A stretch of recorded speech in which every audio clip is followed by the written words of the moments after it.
हम इस वक्त मौजूद है जीरादेई में और यहाँ पे अमरजीत कुशवाहा जी हमारे साथ हैं। चलिए बातचीत करेंगे गठबंधन में किस तरीके से सपोर्ट हो रहा है, क्योंकि जो अभी एनडीए से जो यहाँ उनकी रमेश जी की पत्नी है वो भी पहले माले में रह चुके हैं और लगातार बात हो रही है कि उनके साथ भी कुछ माले के लोग भी जा रहे हैं, जबकि ये गठबंधन में है, महागठबंधन में है। तो चलिए बातचीत करते हैं, क्या लग रहा है कि इनके साथ क्या माले वाले सारे जो भी कैडर हैं जुड़ पाएंगे। स्वागत है आपका बिहार लोक मंच पे और समाचार हाईवे पे। बहुत बहुत शुक्रिया जी। आपको।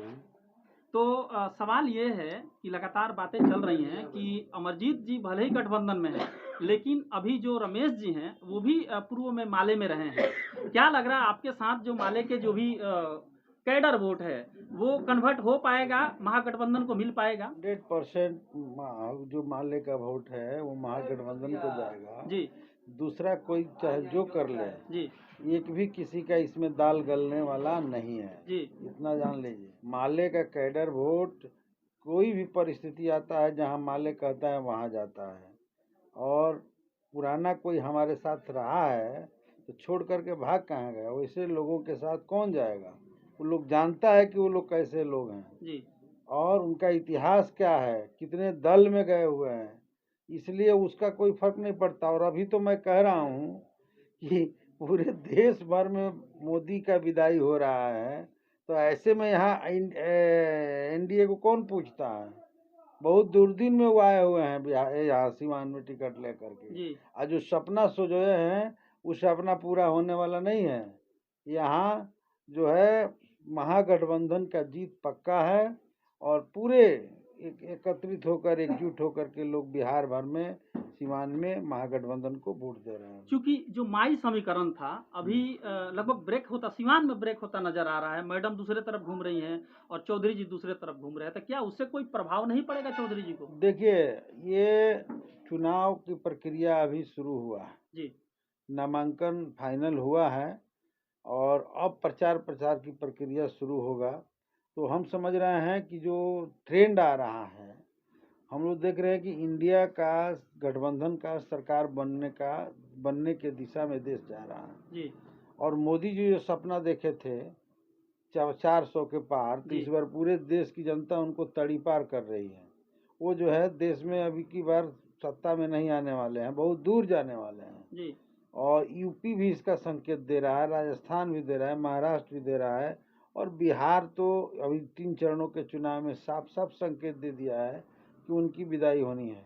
पूरे के पूरे महागठबंधन के मतदाता हर जगहों पर बिहार में जहाँ भी चुनाव हुआ एकजुट होकर के महागठबंधन को वोट दिया है, क्योंकि हम लोगों ने 17 महीना के अंदर जो वादे किए थे उसको पूरा करने का जो प्रयास किया, 5 लाख नौकरियां दी, आरक्षण का दायरा बढ़ाया, जातीय गणना कराया, शिक्षकों को सम्मान दिया, उनको सरकारी कर्मी का दर्जा दिलाने का काम किया, आंगनवाड़ी सेविका को, सहायिका को, स्कीम वर्कर्स को, इस सबको जो हम लोगों ने दिया, इससे वो सारा का सारा तबका खुश है और सब एक बार एकजुट होकर के हमारे महागठबंधन को तेजस्वी जी के नेतृत्व में जो पूरी आंदोलन चल रहा है, दीपंकर भट्टाचार्य है, कांग्रेस है, मुकेश सहनी है, पूरे इन सबों के साथ नीतीश जी एक शब्द में बोल रहे हैं कि ये सारा काम जो है मैंने किया है, भले ही क्रेडिट ले रहे हैं लोग।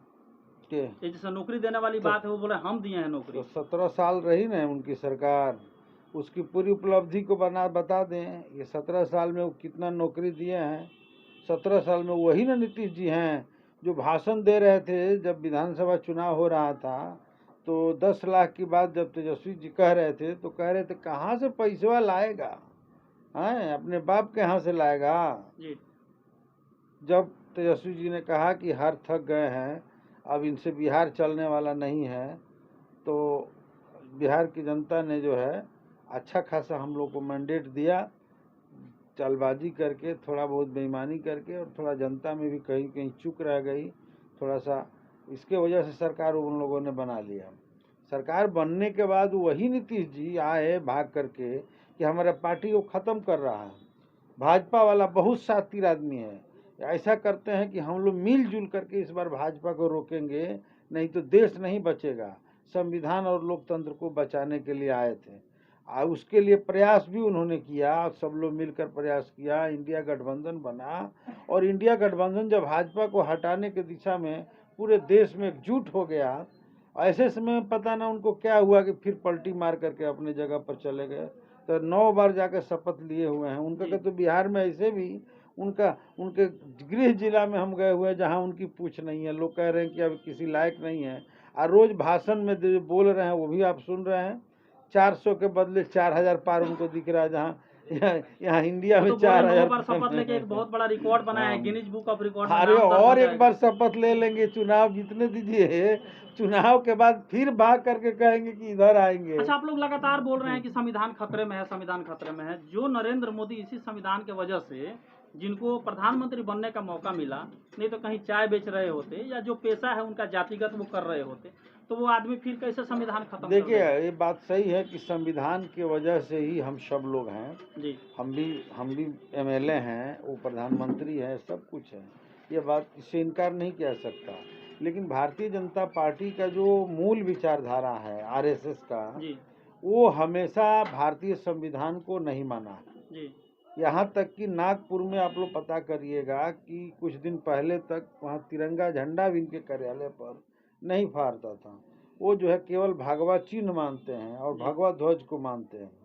तो वो नागपुरिया जो संगठन है उससे संचालित होने वाले लोग हैं।